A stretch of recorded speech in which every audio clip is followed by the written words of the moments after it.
G'day friends and fans, welcome to Dave Talk Stuff Ukraine War Update for the 27th of October 2025. My flies.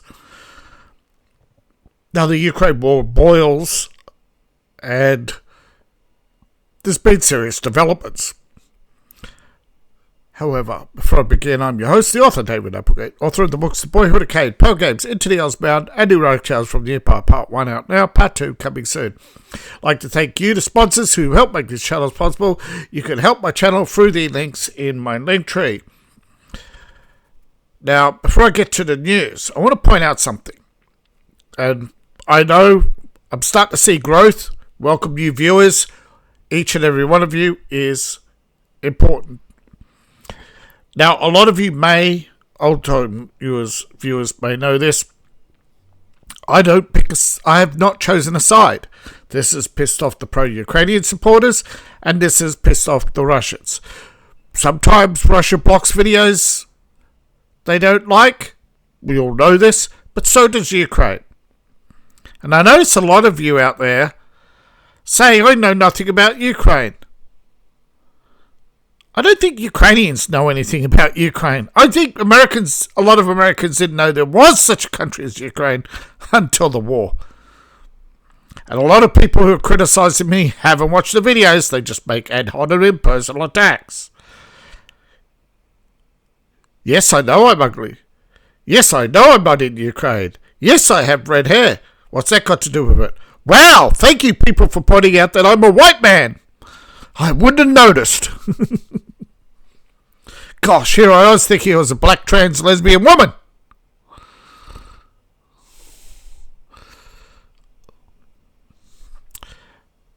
You know, and I've spoken to a lot of people, particularly in Europe, it's not about Russia or Ukraine. A lot of them don't like the war. They're just afraid right now. And a lot of them are now starting to realise and wake up. They're afraid the government is pushing them into war. First they thought it was going to be a Russian invasion, like Red October or any of the other... Is it Red October? No, I forget the name of the book now. I thought it was Red October. It's the one that came before. Think of this army of millions of Russians are going to hit... Remember, under the Soviet Union, 3/4 of the Russian army came from Eastern Europe.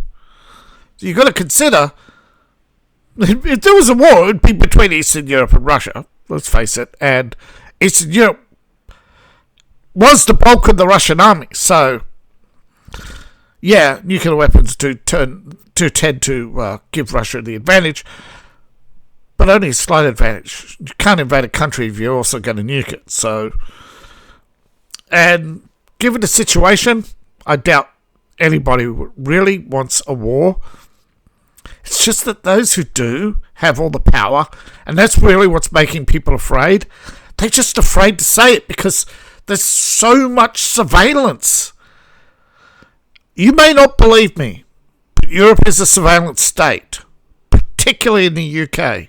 And people in the UK, particularly in major cities who express anti-Ukraine sentiments, are getting visits about being pro-Russian. As if a person can be pro-Russian and anti-Ukrainian or pro-Ukrainian and anti-Russian. Why can't you be both anti-Ukrainian and anti-Russian? Why can't you just say, hey, I don't know either country well, but war is bad, and I'm only bringing you the information, right? The Russian army and its tactics, though fairly modern equipment, dates back to the Alexander Wars. So does most tactics, most armies, right? You have for your formation, your troops contain orders, you try to do things like flank, break up, harass, confuse. Now, up until recently, there have been more static combat situations in Russia, and some channels have actually shown combat footage. Some of these artillery duels, one artillery piece firing away from the Russian side, And then a few minutes later, it's answered by an echo of Ukrainian artillery that fires overhead. And everybody's packing up and leaving and wondering where the Ukrainians are firing it. Nobody knows. Nobody goes to investigate. But you'd have to ask yourself, why is Ukraine firing off when they know where the Russian military is? Well, who knows? I'm not an expert, but you don't. If Ukraine was serious, why are they answering a Russian volley and from a single artillery cannon with multiple volleys not aimed at where the Russians are or where they could be? Because remember, along the front, there's going to be lots of other artillery. I mean, the Russians have brought up some heavy artillery, by the way. You think the Ukrainians would target it? You think the Ukrainians would be cleaning up with the drones? Now, the pro-Ukrainian channels would have you believe they're winning right now. I'm about to burst that bubble. And using primarily Ukrainian sources. I know a lot of people tune out when I get to the Russian news. If you don't want to know what the Russians are thinking, that's on you. But it helps you understand the war, why Russia's fighting it, and perhaps why both sides need to end it now. And there's only one person who can bring political pressure on Zelensky, and that is President Trump. But you, the people, have to start bringing pressure to bear across Europe, across NATO, across the UK, NATO, whatever, across the United States and the rest of the West, and say, but I don't care which side you're on. I don't care who started it. You're both in the wrong. Slap. The school teacher approach. You tell them both to stop fighting. And you give them both a slap. You say, stop. The one who doesn't stop gets a slap. Zelensky raises his fist, bang. Zelensky goes to rearm, bang. It's so simple. Put in some rules and observers. But it's getting those observers into place, and it's putting people in place who are willing to slap. And this is why peace agreements have failed in the last 50 years. The Canada model. You saw, and to some extent, the Bill Clinton model. Remember Mogadishu? Nobody slapped the peace breakers. No, the Pakistanis, they didn't leave their camp, either in Mogadishu or Haiti. So many peace missions have failed because the world doesn't want to slap the offender. The United States won't slap Israel. The rest of the world won't slap Gaza. The list goes on. You think it's just Russia? Russia has to worry about the dragon at its back. Okay, we all know Red Storm Rising. That's the one I was thinking about. It is a horror nightmare, but the reality today, Russia's the one fearing a Red Storm Rising. And they're fearing it not just coming from Europe or Eastern Europe, but from the East as well. Perhaps the biggest mistake of them all, and I've said this before, was when Bill Clinton betrayed Vladimir Putin and went back on his promise to help him and Russia join NATO, which would have actually gotten Ukraine and others into NATO in Europe, but they just said it was a huge security risk. Geez, set some terms and conditions. Reorganise. Peaceful exchange of technology. Arms limits. All these things could have been worked out. Not just a unilateral, nah, we can't trust you. That just puts a, get to your girlfriend's house and tell her, oh yes, I love you, I love you, I love you. Yes, I'll sleep with you, but I won't let you move into my house because you might rob me. See how long you last. See how long that relationship lasts. Or your best friend comes over and you won't let him in the house because you're afraid he'll rob you. See how long that friendship lasts.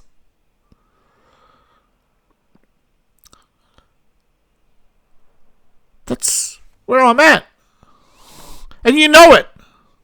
You know most of the media is lying to you. They present photos without context. They don't give you the circumstances of how this happened, whether it was a deliberate attack or what was attacked. All they do is say drones killed civilians and drone on about reports that mean nothing to you and I. We don't know if Russia shot down 281 drones or glide bombs in the last 24 hours, nor do we know. All I know is that I saw this morning. It's nighttime here, of course, if you didn't tell. This morning, Russia had to close 4 airports because of a drone attack. Instantly, people were cheering Ukraine on, demanding Russians be killed. Now, what if you were under attack and you saw another country cheering on your death? Do you think that you would go, geez, these are guys I can make a peace deal with? Everybody seems to have this hatred. And it's not really everybody. Just a large number of people won't tell Ukraine to fuck off. They're just hatred right now. And you can't deal with hatred. Okay? You can't reason with hatred. Probably this is why it is hard to make a peace deal. But we are getting at least some hope. But it's been undermined. Russia has tested a nuclear-powered missile. This is a weapon capable of circling the globe at a speed that could technically pierce any defense shield. It's a unique weapon. It is tremendously fast. It has a 15-hour flight time, and at that speed, it could circle the globe, meaning nothing is out of reach now. They published it they notified the Americans, they published it to Americans, they spoke to the Americans monitored the test. But I can guarantee you Russia's not the only one with weapons up their sleeve. But the European Union, all they care about is finding a way of financing the Ukraine war. Remember, Ukraine's GDP, 127 billion at its peak. Ukraine war, around 20 billion a year. 200 billion a year. Add to that 20 to 50 billion every 3 to 6 months for civilian aid. North Korea, of course, is going to visit Russia to stand with them on some sort of state visit, which is rare, but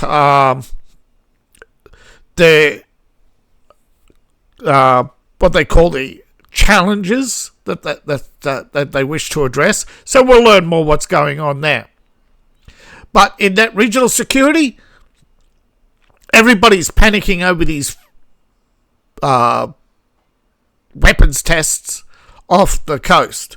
So they're done in plain sight. So you can see what Russia is capable of and not capable of. And you have to ask yourself the question, do you really want to destroy a quarter of the planet just so Zelensky can stay in office another 6 months? Because if you really loved Ukraine, and likewise if you really loved Russia, why would you want Ukraine to continue to destroy itself? Why would you say that Ukraine is just trying to liberate its territories when it went to war against those people since 2014? How could you be honest with yourself if you cannot address the fact or even know about the Donbass war? Geez, the number of people who didn't know about the Donbass war is ridiculous. Particularly so-called long-standing friends of Ukraine. But again, a lot of people are approaching this only from a political talking point. Now, this is a odd story. There was a blackout reported here due to a grid malfunction. Yet there's a story out of Kiev that it was blown up. And there was also a power station hit in Kiev. But the story published today could have been about the hit yesterday. So we'll assume that it was in the last 48 hours.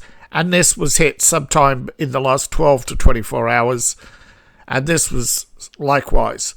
Now, the Russians have hit Sumy again. Like I said, it seems to be their favourite target.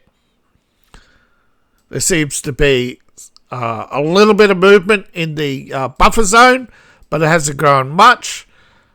Now, officially it's Chechens, but there could be North Koreans mixed in with those Chechens. Likewise here in the other buffer zone, there's some movement, but nothing of significance. Same in the buffer zone north of Kupiansk. There's nothing happening much in Kupiansk, as you can see. Nor Neumann area, though the map has moved a little bit. It is not significant, although the Russians did an incursion into the outskirts of Seversk. It was an incursion. There's fighting in sporadic fighting, but most of the front is quiet. However, in Konsk, Russia made a huge breakthrough, broke through the lines, and fought their way to the outskirts of the city, where they have dug in, and starting to advance in other areas. But it's not the only place they caught the Ukrainians off surprise. There's a little bit of movement here, just catching the Ukrainians off guard. Little bit of fighting here in Myriad, caught the Ukrainians off guard. But the big one is here. After hours of fighting, the Russians broke through and raced to the outskirts, where hundreds have entered the western side of the city of Pokrovsk and dug in and fighting across the eastern flank of the city. The Ukrainians are holding on to this road junction and the center of Pokrovsk right now. But here is no man's land with many burning vehicles and many burning vehicles and buildings. The Ukrainian troops allegedly hold up along this road and along this road here, along this town, rail line with reinforcements coming in from the north. But they have to get past the Russians here. But they also come down through this line here. As of an hour ago, according to Times of India, the city was under heavy rocket fire, and that the Ukrainians were on the retreat, but that has not been confirmed. But by Ukraine's own map, this updated an hour ago, and the Ukrainians were still fighting here and here in this area. The Ukrainian MiG-29 did attack a Russian checkpoint at the border. Now, there's claims of a Ukrainian aircraft shot down. That was actually 3 weeks ago. It was only confirmed yesterday. For some reason, a lot of people may not notice. But if you only read the headlines, you don't get the full picture. The actual date of the article was today, but the actual shooting down was 3 weeks ago. It was only confirmed that it was a Ukrainian fighter shot down 3 weeks ago. In a similar action, actually, Ukrainians attacking the Russian checkpoints at Belgrade. Whoops. Belgrade up here. This is where the MiG-29 attacked. Similar area. This is where the MiG-29 was shot down 3 weeks ago in this area. There was another attack, but this was a dam, a reservoir that would flood downstream. So, yeah, Ukrainian attacking a water reservoir. Of course, they will say, just like when they blew up the Zaporozhye Dam, or the dam, where was it? This one here. Yeah. And this one here. And this one here. And so forth. They'll say, Russia did it. And most likely delete the stories like they've done before. But the symbols on the map don't tell the whole picture. Heavy fighting, backwards and forwards. Both sides shelled each other extensively with rockets. It's believed, however, the Ukrainians crumbled as the sun came down and were completely caught off by surprise as the Russians advanced on motor scooters. You know those little e-bikes? Yeah, they didn't hear them coming. They were surprised by hundreds of Russians on the outskirts of the city on those little e-bikes, causing mass panic, and the Ukrainians here to... This is probably where the retreat was, and not the entire city. But again, Times of India, they are a little pro-Russian, and they tend to exaggerate for the clicks. And so many people, no matter how many times these clickbait channels get them, they keep coming back for more, even though the next day they're going to be disappointed when they don't find out World War III. When they find out that that the Koreans are not going to pay you $5 million to move to Korea. Or when the Times of India admits that they use AI generated voices, or that their use comes primarily from the Russian Foreign Ministry through the Indian Ministry of Defense. One of these days they're going to surprise you with the truth that most people know already, that a lot of these channels online are biased. You have to go through multiple sources. I do not accuse you of anything. If you are watching this channel as a multiple source, good for you.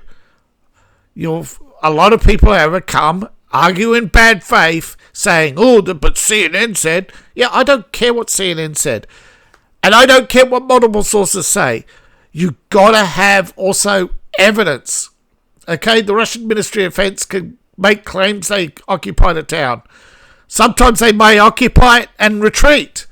It's why most of the time, maps don't update. But this is a pro-Ukrainian source. And when you compare it to the Russian maps, they are similar. Sometimes the Russians don't have these towns marked off. Russia's made significant advances in the west here. Now, I assumed that they would go through here and Cauldron this area, or try to make it to Zaporozhye and cut off most of the Ukrainians down here, completely collapsing their defense and trapping thousands. It may be logistically impossible or very difficult, but they are definitely forming a cauldron, but in my opinion, trying to put this to siege. This line, this curved line here. And looks like they're going for this flank to cut it off from the north and then come up through here. But why haven't they dealt with this in a similar manner? Manpower. The further you get away, right? 1, 2, 3 battle groups, right? This is 3 battle groups from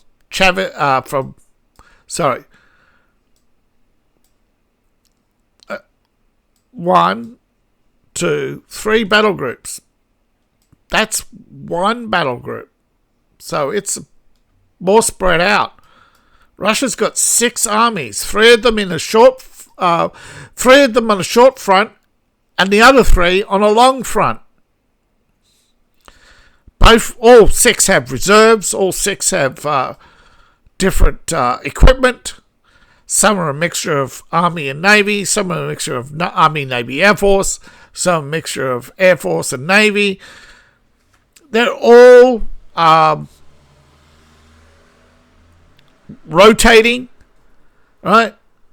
Now, you can get a full list off Wikipedia. It won't mean anything to you. But basically, it's something like 9,000 tanks and artillery on the Russian side and about 8,000 on the Ukrainian side. Ukrainians have more troops. Russia has more firepower. Russia has more in reserves. Ukraine is running out of money, physical currency. A lot of their people are only paid in digital currency. A lot of their physical currency is now held in Poland. The Ukrainian economy is kaput. It is going to rely solely on mining and agriculture exports for the next 100 years. They'll be like Britain, right? Seesawing between financial crises after financial crises. And even when they finally get out of debt, they're so used to debt, they'll just keep falling back into it. Britain has to learn to stop falling back into debt. But, Ukraine is now following that similar path. Why? Because most of the advisors are from bleeding Britain. Well, Marxists out of bleeding Britain. Now, according to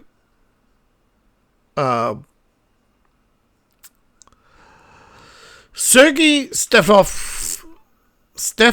Stefashin has a proposal. There's the Pokrovsk missile. Now, former Prime Minister and current Chairman of the Association of Russian Lawyers expressed confidence that adversaries are unlikely to risk deployment of the Tomahawk cruise missile for deep strikes in Russia because Russia could conduct deep strikes in return. This missile has demonstrated unlimited range. Yeah, its flight range is almost the entire globe in 1 hour. Well, 15 hours, sorry. And has the ability, basically, to circle the globe. Loiter.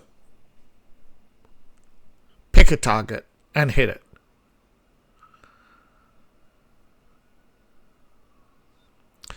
Now, in its low-flying stealthy mode with unpredictable flight path, whether or not it has a nuclear weapon, this is the problem now that it comes to this started with the US withdrawal from the 1972 ballistic missile treaty in December 2001. And I know Democrats are going to remain Republicans, but here's the thing. Democrats always have that opportunity under Biden, under Obama, to undo these treaties they don't like. But in reality and in secret, they support these treaties. They just gaslight you by saying they're against something, but when they're in power, they don't do anything about it. Just like poverty. They keep promising you to fix poverty, but they never do anything. However, I did raise this question. I'm not sure if it was yesterday or the day before, but a couple of times in the past. Where's the new missile? Well, the new Flamingo. It's good on paper. It's a great PR thing to tow it through Kiev on the back of a trailer and say, look at our V2. I mean V1. Look at our not V1 rocket with wings. And then they stand it up and take the wings off and say, and put a nose cone on it and say, see, it's not a V2. It's not a V1. It's not a V2. Yeah. It's totally insane. Now, the Flamingo was supposed to be the first domestically produced cruise missile. Well, it actually has a British It was actually developed by British UAE Defence Company and was on display in Abu Dhabi.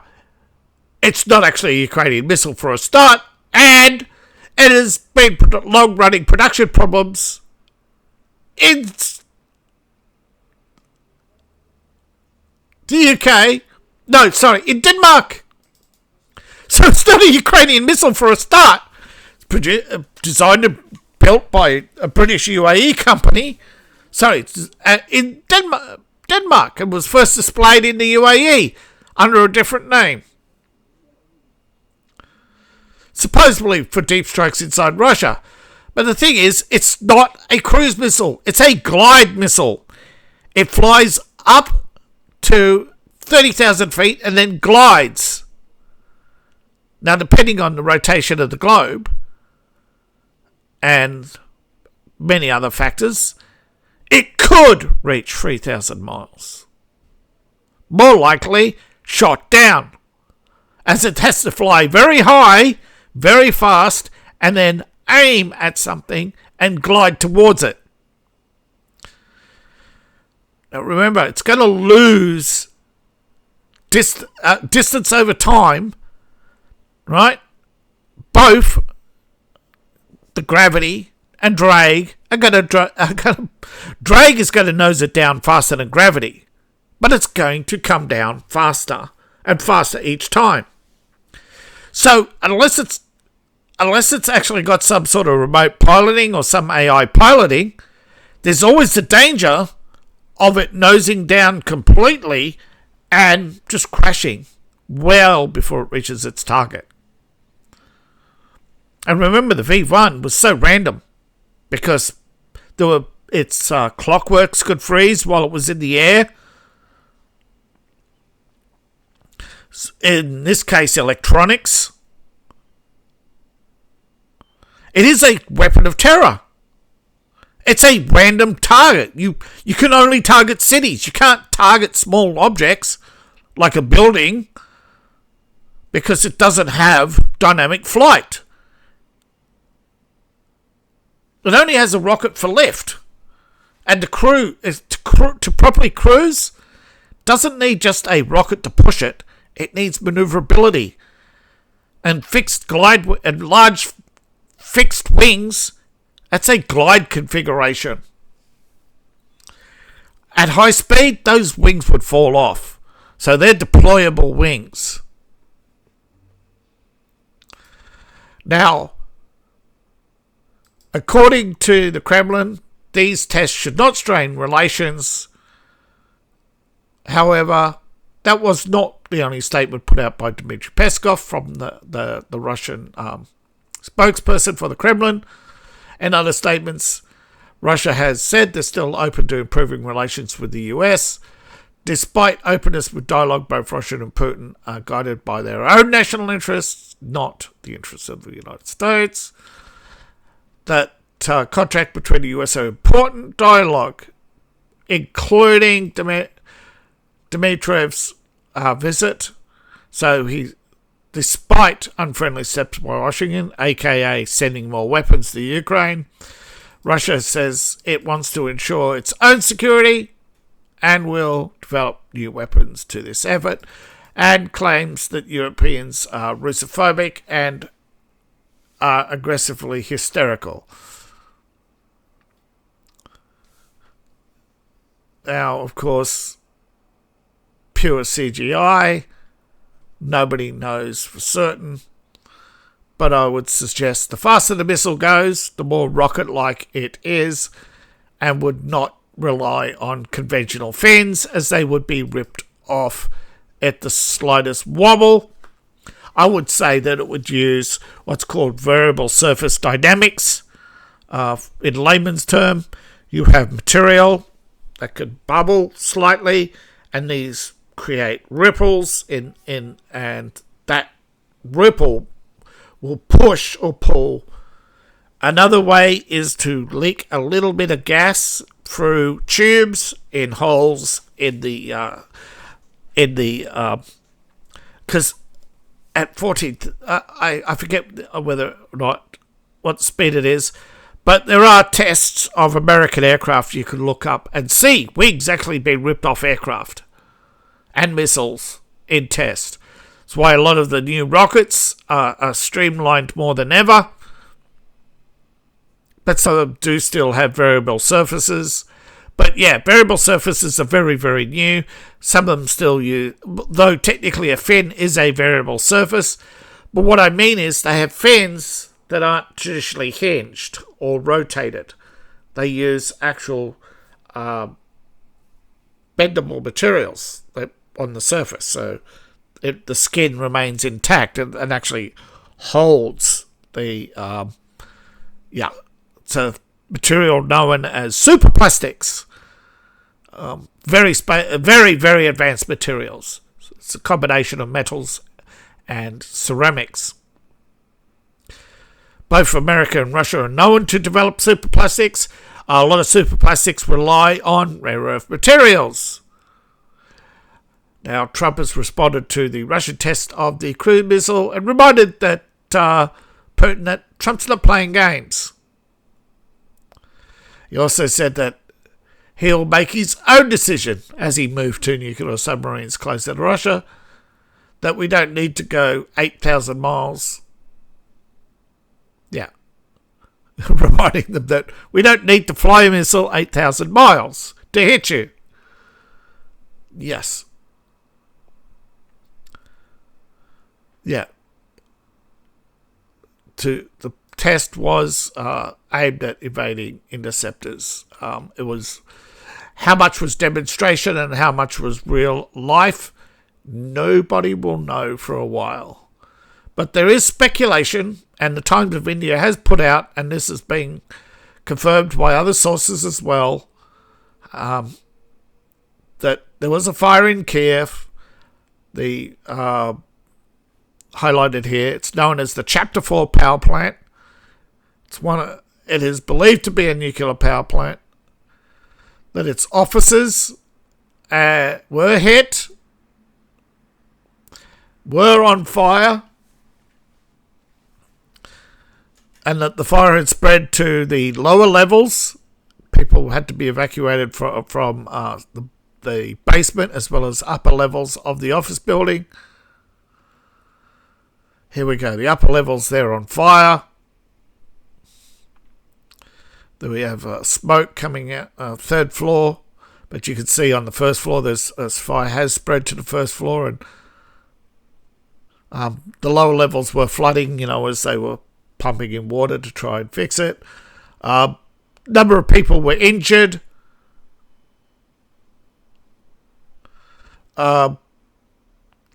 Somebody was brought out on fire and put out. Horrible, horrible death to be burnt like that. But again, they could have covered them because they had their clothes burned off, and they may have survived. So I'm just hoping that they weren't dead. But yeah, covering somebody over like that and then showing the burning material, yeah.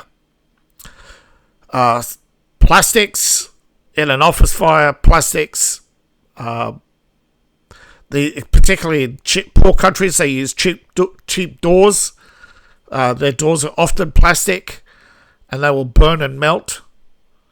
Plastic windows, terrible. And I really, hate, particularly in office buildings, when they use foam insulation. That is just so dangerous. And Ukraine has no safety standards when it comes to this. I really wish Ukraine would lift their game on safety, but they're in a desperate situation and they're making things worse, right? It's called the penalty of poverty. You've ever heard of that? Where you can't afford good things, so you go with what you can, and often these are not just low quality, but are dangerous, and in the long term, 2 pairs of cheap shoes cost you more than a good pair of shoes, walking shoes, but you can't afford the good pair, and you can't afford to save up for the good pair, and your credit's bad, and in some countries, like Ukraine, there is no credit anymore. But as you can see, here's the view from across town to show you how big the power plant fire was. And yeah, for Ukraine to allow this, though once it's published outside Ukraine, they've got no control over it. But clearly, Ukraine would have a hissy fit because they prefer only images like this without context. So yeah, I'm probably going to cheese off the pro-Ukrainians and the pro-Russians, but the reality is just being anti-war and hoping that all of you will realise that there are no winners in this war anymore and ending it sooner rather than later, particularly, and this is the odd thing that Putin should realise, particularly for the Russians, the benefits far outweigh whatever little grab you can get, this last little bit. Right now, you're not going to liberate many more Russians. They're either gone, dead, or fled.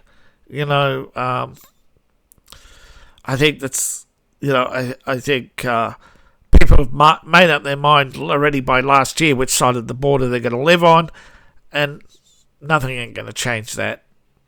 Those who have decided to stay in Ukraine will retreat as the Russians advance, and more and more likely will help the Ukrainians, and those who live on the Russian side are going to do everything they can to keep and support the Russians because they don't want the Russians to retreat. So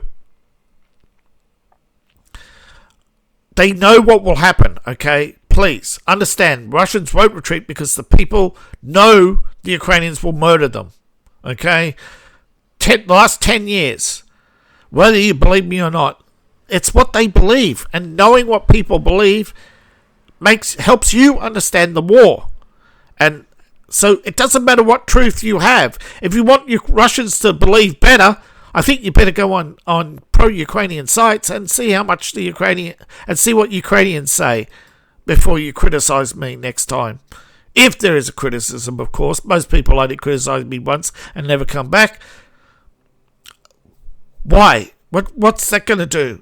How's that going to change my mind? If you can't debate me and only attack me, how's that going to change my mind? Particularly when I'm not going to support either side. It's called the neutrality of news. Thank you for watching. Please like, share, and subscribe, and please support the channel. You can support me through Ko-Fi, Patreon, buy my books, buy my merch. By the way, designing an RPG is what brought me to study the war in the first place. To write better, understand war, understand the people who fight it, and understand why people who fight it don't stop. So, thank you for listening. I really appreciate you all. All my links are in the link tree, description below, in my profile, or scan the QR code on the screen. Please and thank you. See you in the next video, and bye for now.